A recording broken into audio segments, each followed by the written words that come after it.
Veronica. এই কাহিনী এক সত্য ঘটনার উপর নির্ধারিত। এই ঘটনা শুরু হয় 15 জুন 1991, যেখানে আমাদের পুলিশের অনেক গাড়ি দেখা যায় যা এক ঘরের দিকে রওনা দেয়। আর এরপর এরা সবাই ওই ঘরে পৌঁছে যায়, যেখানে একটি মেয়ে পুলিশকে কল করেছিল যে ওর ভাইয়ের জীবন বিপদে আছে, ওকে কেউ নেওয়ার জন্য আসছে। এরপর পুলিশ দেখে ওদের সামনে একটি মেয়ে যে জোরে জোরে চিৎকার করছে। এখান থেকে এই কাহিনী ফ্ল্যাশব্যাকে যায়। এর মানে 3 দিন আগের ঘটনা দেখানো হয়, যেখানে প্রেজেন্ট টাইমে যে মেয়েটি চিল্লাচ্ছিল ওর নাম ভেরোনিকা হয়। এই মেয়েটির বয়স হয় 15 বছর, যে নিজের 3 ভাই বোনের সাথে আর নিজের মায়ের সাথে থাকে। আসলে ওর পিতার মৃত্যু হয়ে গেছে, এজন্য ওর মাকে বাইরে বেশি সময় পর্যন্ত কাজ করতে হয়, যাতে ও নিজের পরিবারের ঠিকভাবে দেখাশোনা করতে পারে। আর যেহেতু ভেরোনিকার মা বাইরে জব করে, এজন্য ভেরোনিকার ছোট ভাই বোনের দায়িত্ব ওর উপর হয়, ওকেই সবার ধ্যান রাখতে হয়। ভেরোনিকা যখন স্কুলে যায় তখন ওর টিচার সবাইকে বলে যে আজ সূর্যগ্রহণ, আর পুরনো দিনে সূর্যগ্রহণের দিন লোক খারাপ শক্তিকে নিজের কাছে ডাকত, যার হয়ে ওই অলৌকিক শক্তি লোকদের মারত। আর আজ যেহেতু সূর্যগ্রহণ, এজন্য সব স্টুডেন্ট স্কুলের ছাদে সূর্যগ্রহণ দেখার জন্য যায়। কিন্তু ভেরোনিকা নিজের 2 বন্ধুর সাথে স্কুলের বেসমেন্টে যায়। এদের কাছে বিজা বোর্ড আছে, বিজা বোর্ডের সাহায্যে আত্মাকে নিজের জগতে ডাকাও হয়। আর ভেরোনিকা নিজের পিতার আত্মাকে, যে আর এই পৃথিবীতে নেই, আর ওর বন্ধু ওর বয়ফ্রেন্ডের আত্মাকে, যার মৃত্যু মোটরসাইকেল অ্যাক্সিডেন্টে হয়ে গেছে, এখানে ডাকতে চায়। এরা 3 জনে বিজা বোর্ডের ওপর এক গ্লাসের কাপকে রাখে, আর ওই কাপের ওপর নিজেদের আঙুল রাখে। আর এদিকে বাইরেও এখন সূর্যগ্রহণ শুরু হয়ে গেছে, আর যে কাপের ওপর এরা আঙুল রেখেছিল ওটা ধীরে ধীরে গরম হতে শুরু করে, যার জন্য ভেরোনিকার 2 বন্ধু ওই কাপ থেকে নিজেদের আঙুল সরিয়ে নেয়। কিন্তু ভেরোনিকার আঙুল এখনো ওর উপরেই আছে, আর কিছু সময়ের মধ্যে ওটা ফেটে যায়, যার ফলে ভেরোনিকার আঙুল কেটে যায়, আর ওর ব্লাড বিজা বোর্ডের ওপর পড়ে। বিজা বোর্ডে আগুন লেগে যায়, কিন্তু ভেরোনিকা কিছু না কিছু বকতে থাকে, আর ও নিজের বান্ধবীর কানে কিছু বলে, যার ফলে ওর বন্ধুরা ভয় পেয়ে যায়। আর এর কিছু সময় পর ভেরোনিকা খুব জোরে চিৎকার করে, যার ফলে বেসমেন্টের সব লাইট ফেটে যায়, আর ও বেহুশ হয়ে যায়। ভেরোনিকার যখন চোখ খোলে তখন ও স্কুলের নার্সের কাছে ছিল। ও ভেরোনিকাকে বলে, হতে পারে তোমার শরীরে আয়রনের মাত্রা কম আছে, এজন্য তুমি বেহুশ হয়ে গেছো। কিন্তু ভেরোনিকা বুঝতে পারে যে কিছু না কিছু খারাপ হয়েছে। আর যখন ও স্কুল থেকে বাইরে যায় তো ও দেখে উপর থেকে এক নান ওকে দেখছে। আর এরপর ভেরোনিকা ওখান থেকে ঘুরে ঘর চলে আসে। আর যখন ও খাওয়ার টেবিলে বসে খাওয়ার চেষ্টা করে তো ওর মনে হয় যেন ওকে কেউ খাওয়ার জন্য আটকাচ্ছে। তার সাথে ওর শরীরে এক অদ্ভুত ছাপের দাগও আছে। ভেরোনিকাকে ঘরের মধ্যে অদ্ভুত আওয়াজও শোনা যায়। ভেরোনিকা কিছুই বুঝতে পারে না যে ওর সাথে কি হচ্ছে। আর একদিন যখন ও নিজের ছোট ভাই অ্যান্টোনিটোকে স্নান করাচ্ছিল তখন বাইরে থেকে ওর কাছে কিছু আওয়াজ আসে। আর যখন ও বাইরে ড্রয়িং রুমে যায় তো ও দেখে সেনলেয়ার আপনা আপনি জ্বলছে আর নিভছে। এর আগে কেউ কিছু বুঝতে পারে তার আগে দরজা বন্ধ হয়ে যায়। ও যে করে হোক দরজা খুলে ঘুরে ও নিজের ভাইয়ের কাছে আসে, যে বাথটবে বসে আছে, কিন্তু বাথটবের জল অনেক বেশি গরম হয়ে গেছে। এজন্য অ্যান্টোনিটোকে অনেক কষ্ট হয়। ও অ্যান্টোনিটোকে বাইরে নিয়ে আসে আর দেখে ওর শরীরে গরম জলের জন্য র্যাশেস হয়ে গেছে। ও নিজের ভাইয়ের কাছে ক্ষমা চায়, কিন্তু ওর ভাই বলে যে এতে তোমার কোনো ভুল নেই। এরপর ভেরোনিকা নিজের কামরায় শোয়ার জন্য চলে যায়। আর তখনই ওর কামরাতে এক ছায়াকে দেখা যায় যে ভেরোনিকাকে দেখছে। আর যখন ভেরোনিকা পরের দিন স্কুলে যায় তো ও নিজের 2 বন্ধুর সাথে কথা বলার চেষ্টা করে, কিন্তু ওর বন্ধুরা ওর সাথে কথা বলে না আর ওখান থেকে চলে যায়। ভেরোনিকা জানতে চায় যে ওর সাথে বেসমেন্টে কি হয়েছিল, এজন্য ও বেসমেন্টে যায়, যেখানে আগে থেকে ওখানে নান ছিল, যে একদিন আগে ভেরোনিকাকে উপর থেকে দেখছিল। আর এখানে আমরা বুঝতে পারি যে এই নান ব্লাইন্ড হয়। স্কুলে এই নানকে ডেথ সিস্টার হিসেবে জানা যায়। আর ও ভেরোনিকাকে বলে যে তোমার শরীরে কোনো ডার্ক স্পিরিট কবজা করে নিয়েছে, এটা অনেক ভয়াবহ হয়। আর এরপর নান ওর শরীর থেকে খারাপ শক্তিকে, ওই খারাপ স্পিরিটকে বের করানোর চেষ্টা করে, কিন্তু ও এটাতে পুরোপুরি ব্যর্থ হয়। ও ভেরোনিকাকে বলে যেটা তুমি শুরু করেছো ওটা তোমাকে শেষ করতে হবে। আসলে যদি কেউ বিজা বোর্ড থেকে আত্মাকে মানুষের জগতে নিয়ে আসে তো ওকে ফিরে পাঠানোর জন্য প্রসেসকে পুরো কমপ্লিট করতে হয়, আর শেষে ওকে গুড বাইও বলতে হয়, তবেই ওই আত্মা ফিরে যায়, আর না হলে এই জগতেই রয়ে যায়। ভেরোনিকা আর ওর বন্ধুরা এই প্রসেসকে কমপ্লিটই করেনি, কেননা ওরা এর ব্যাপারে কিছুই জানে না। আর এমনিতেও ভেরোনিকা আগেই বেহুশ হয়ে গিয়েছিল। নান ওকে বলে যে তোমাকে তোমার ভাই বোনের ধ্যান রাখতে হবে। এটা শোনার পর ভেরোনিকাকে ওর ভাই বোনের চিন্তা হয়। ও ঘর আসার পর চারদিকে পবিত্র চিহ্নকে ড্র করে লাগিয়ে দেয়, যাতে ও নিজের ভাই বোনকে খারাপ শক্তির হাত থেকে বাঁচাতে পারে। ওই রাতেই যখন ও চাদর শুকাচ্ছিল, তখন ও দেখে সামনের ঘরে এক ছায়া দেখা যায়। ও ভয়ে দৌড়ে নিজের ভাইয়ের কামরাতে যায়, যেখানে দেওয়ালের ওপর ও এক কালো ছায়া দেখতে পায়, যে ওকে আগে থেকেই দেখছিল।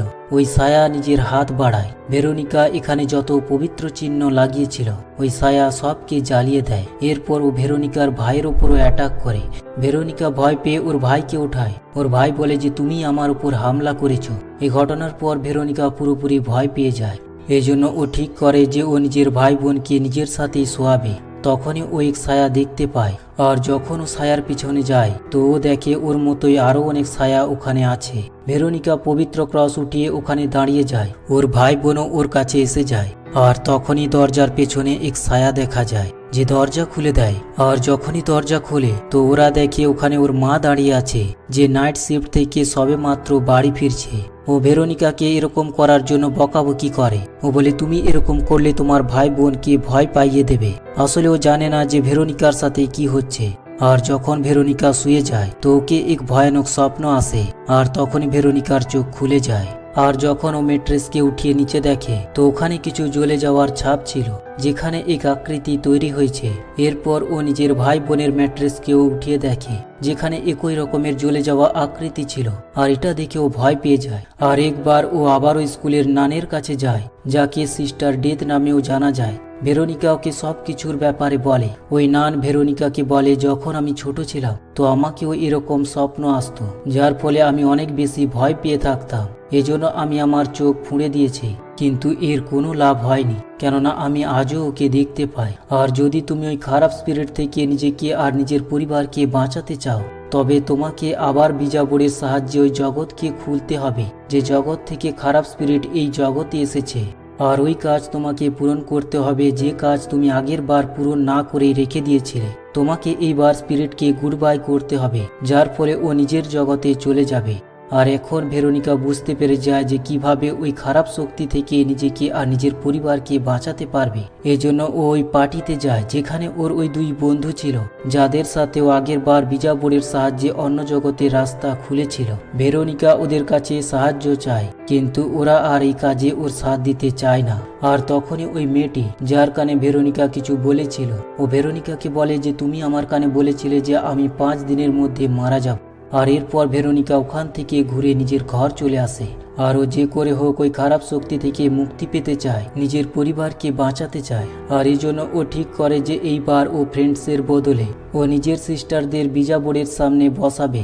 আর ওটা অ্যাক্টিভ করার পর ও ওই খারাপ শক্তিকে গুড বাই করবে, যার ফলে ওই অশুভ শক্তি সারা জীবনের জন্য এখান থেকে চলে যাবে। ও নিজের ভাই অ্যান্টোনিটোকে বইয়ের এক পবিত্র সিম্বল দেখায় আর বলে যে একে ঘরের উপর বানিয়ে দাও। অ্যান্টোনিটো ওই পেজকে পাল্টে দেয়। আসলে ওই অশুভ শক্তি ওকে দিয়ে এটা করাচ্ছে, যে এদের ঘরের মধ্যেই আছে। অ্যান্টোনিটো ওই পবিত্র সিম্বল বানানোর জায়গায় অন্য সিম্বল বানিয়ে দেয়, যাতে ওই অশুভ শক্তি ঘরের দিকে অ্যাট্রাক্ট হয়। আর এদিকে ভেরোনিকাকে দেখা যায় যে ওই বিজাবরকে আবারও একবার জুড়ে, যেটা আগের বার ফেটে গিয়েছিল।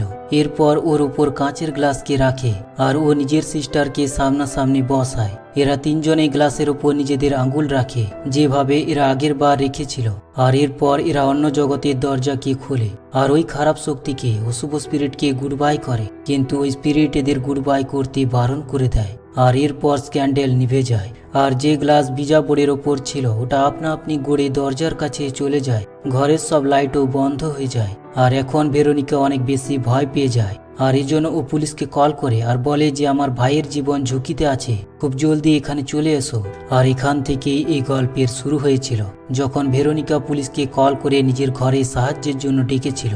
আর এখন ভেরোনিকা দেখে ওর ভাইকে ওই অশুভ শক্তি উঠিয়ে নেয় আর ওর সাথেই নিয়ে যায়। ভেরোনিকা ওর ভাইকে খোঁজার জন্য ওয়াশরুমে যায়, যেখানে ও নিজের ভাইকে পেয়েও যায়। ওর ভাইকেও কোলে উঠিয়ে নিজের বোনের সাথেও নিচে চলে যায়। কিন্তু এর আগে কি এরা সবাই বাইরে বেরোতে পারে? তার আগে ভেরোনিকা নিজেকে মিররে দেখতে পায়, আর যখন ও আয়নাকে নিজেকে দেখে তো ও দেখে ওর হাতে কেউ নেই। এটা শুধু ওর ভ্রম ছিল।